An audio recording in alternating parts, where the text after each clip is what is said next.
After studying this module, we shall be able to learn about vertical integration, its advantages and disadvantages, and transfer prices. Study about the determination of transfer prices of intermediate products when no external market for the intermediate product exists.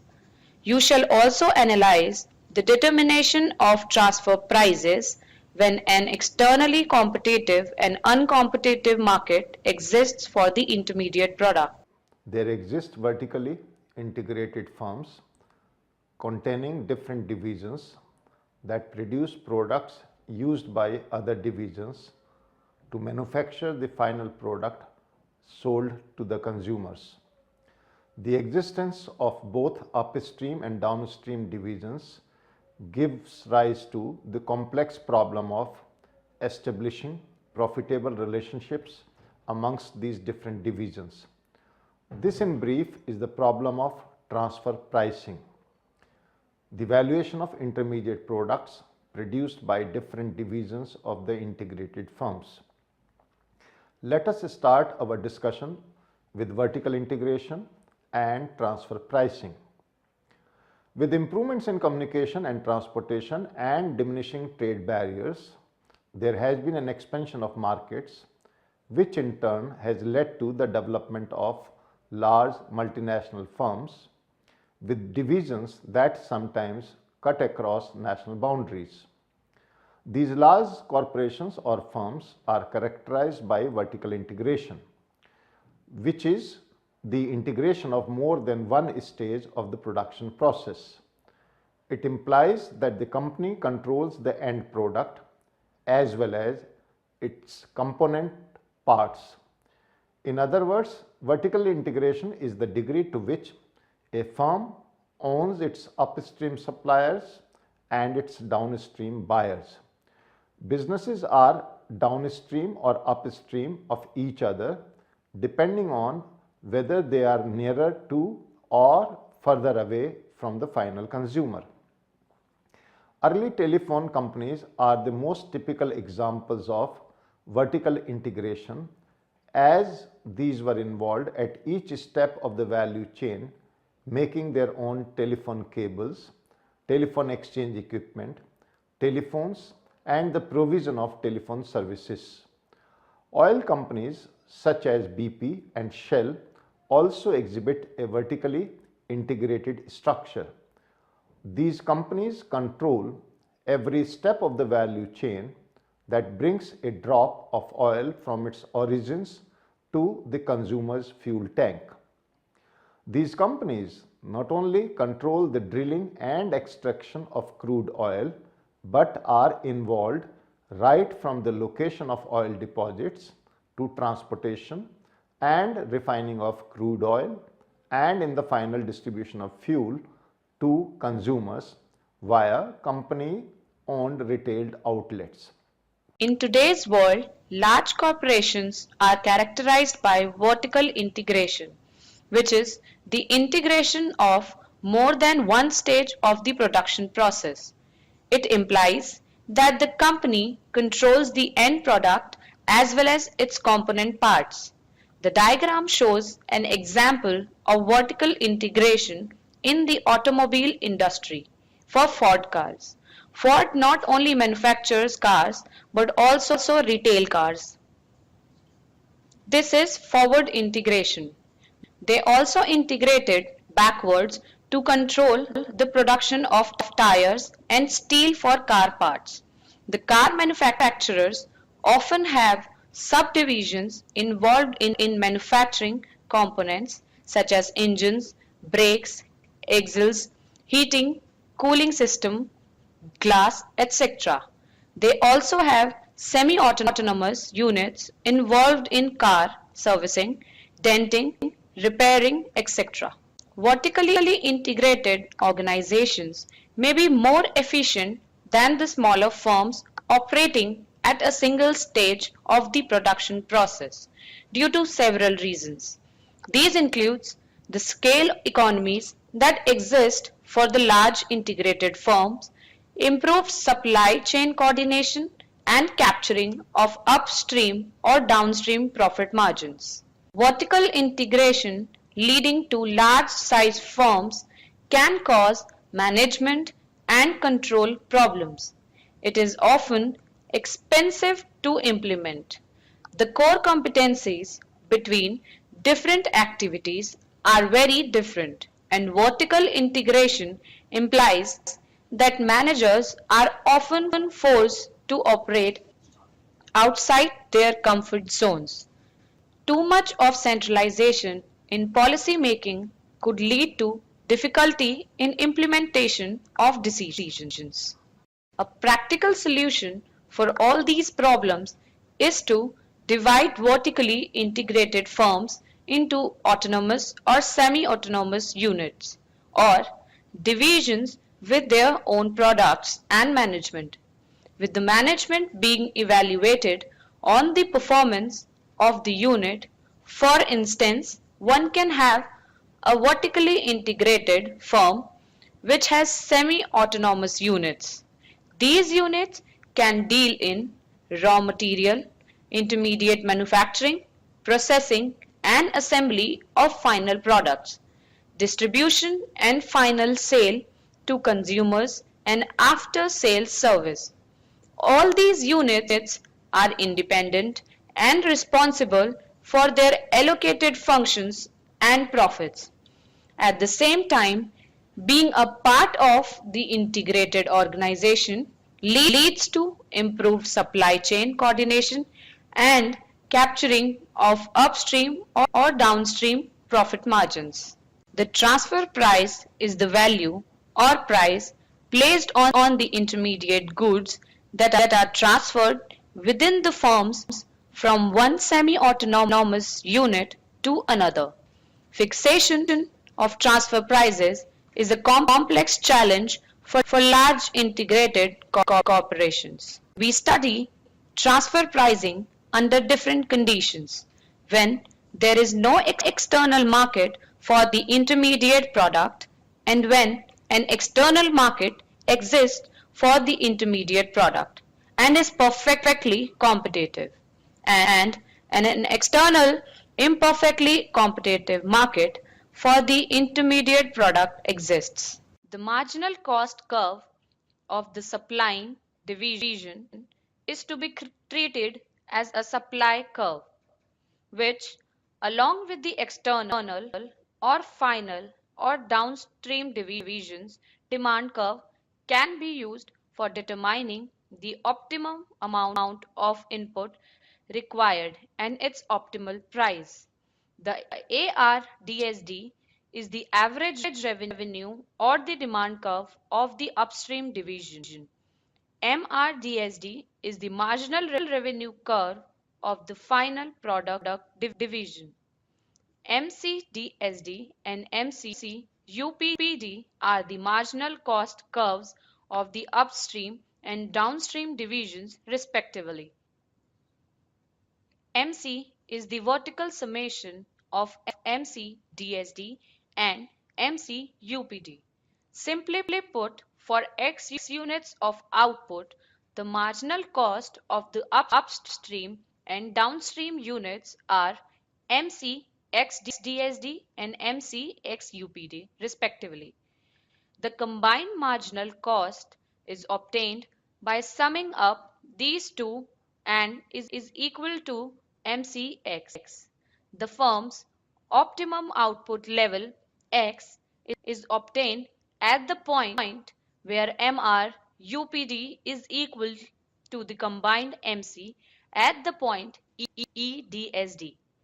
The price of this optimum level of output X is correspondingly read from the demand or the ARDSD curve and is equal to PDSD in the given figure.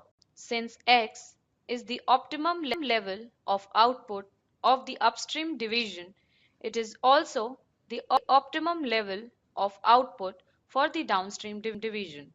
1 unit of intermediate product is required to produce a unit of the final product.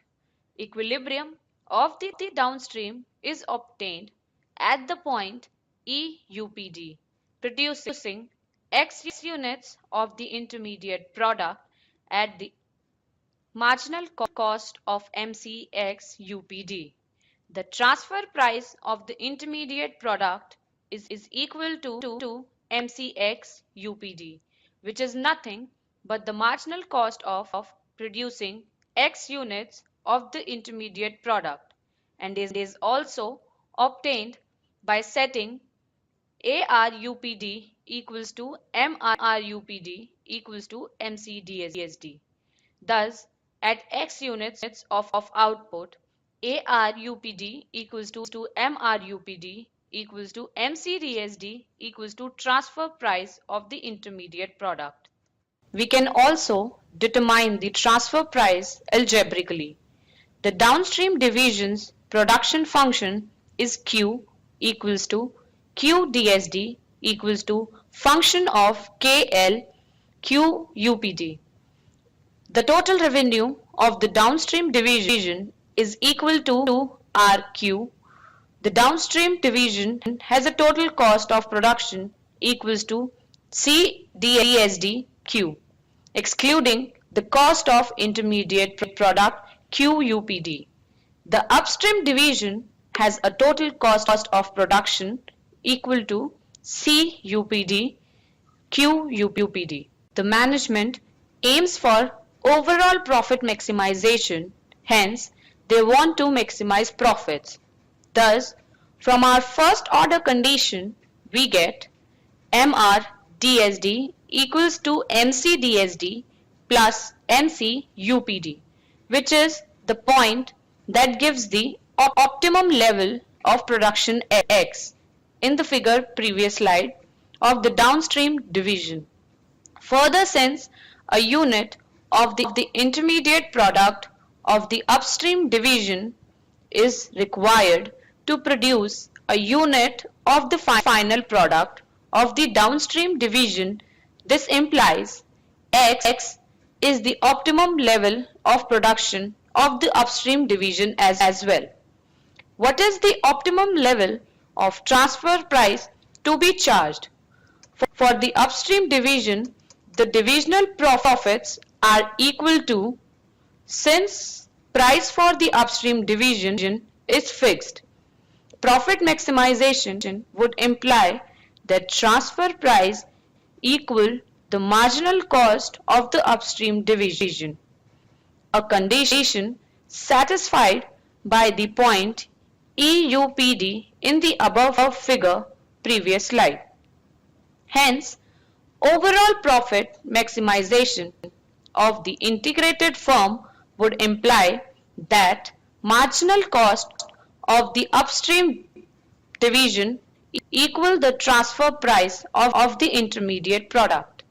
In other words, the net marginal revenue obtained from producing one extra unit of the intermediate product should just equal the marginal cost of producing an extra unit, and the transfer price of the upstream division should be set equal to this marginal cost. If the external market for the intermediate upstream product is perfectly competitive, this would imply that a single market price prevails at which the good is traded.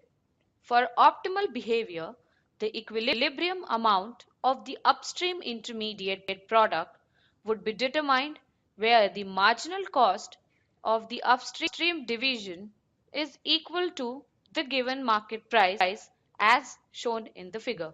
As in the case with no external market, the optimal amount of the final product is X, as determined by the intersection of the MR, UPD and the combined MC, obtained by the vertical summation of the MC, DSD and the competitive transfer price. The price of this optimum level of output X is equal to P DSD. The best level of output of the upstream division, as shown in both figures, is X UPD greater than X.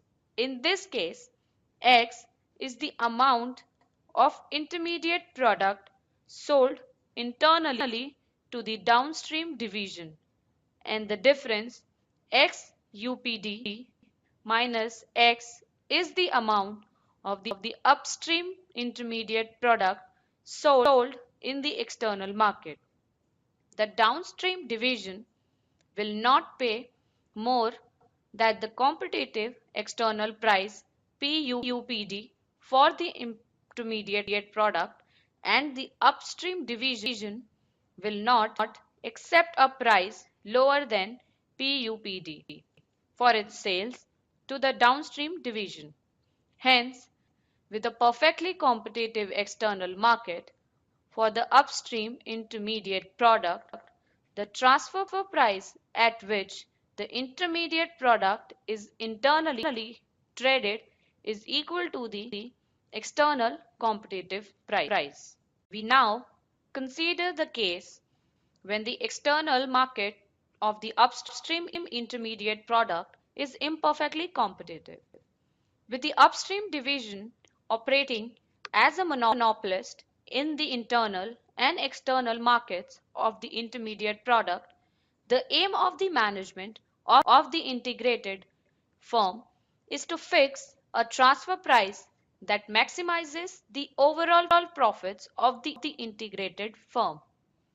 The external market for the upstream intermediate product has a downward sloping demand curve, as shown in the figure. This is because the upstream division is a monopolist in this market, selling an extremely specialized product. The corresponding marginal revenue curve MRPPDE is also shown in the figure. The net marginal revenue of the downstream division, net MRDSD, is equal to MRDSD minus MCDSD in the figure.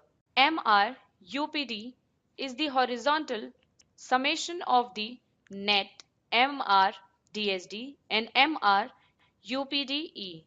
For determination of the optimal output of the upstream division, we need to equate the MRUPD with the MCUPD, which reflects the marginal cost of the intermediate product producing upstream division. The optimum level of output is obtained at EUPD, with the corresponding total output being equal to XUPD. This total amount is now divided between the downstream division and the external market. At the given transfer price dictated by EUPD, the downstream division uses XUPD DSD of the total intermediate product output of XUPD. This transfer price ensures that overall profits of the integrated firm are maximized even though the upstream division operates as a monopolist in the internal and external markets of the intermediate product. Let us now summarize what we have learned so far in this module. We began with the concept of vertical integration and transfer prices. We then studied how these transfer prices are determined under different conditions where no external market exists. When the external market exists and is perfectly competitive, and when the external market exists and is imperfectly competitive. The optimal transfer price with no external market is the marginal cost of the producing intermediate product. With a perfectly competitive external market, the optimal transfer price at which the intermediate product should be internally traded is equal to the external competitive price. When the external market for intermediate product is imperfectly competitive, the transfer price is determined by equating the net marginal revenue curve of the downstream division with the marginal cost of the upstream division. A typical textbook example of vertical integration is that of a steel company, which, besides owning the steel mill where the steel is made, could also control the mines where the iron ore and coal is extracted, the ships that transport the iron ore and the railroads that transport the coal to the factory, the coke ovens where the coal is cooked, etc. In the current times, the global computer manufacturer Apple and the Indian petrochemical giant Reliance Industries have also demonstrated the benefits of vertical model. Vertically integrated organizations may be more efficient than the smaller firms operating at a single stage of the production process due to several reasons. These include scale economies that exist for the larger integrated firm, improved supply chain coordination, and capturing of upstream or downstream profit margins. However, vertical integration leading to large size firms can cause management and control problems. It is often expensive to implement.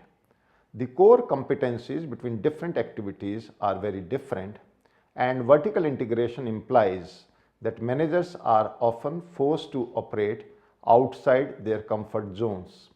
Too much of centralization in policy making could lead to difficulty in implementation of decisions.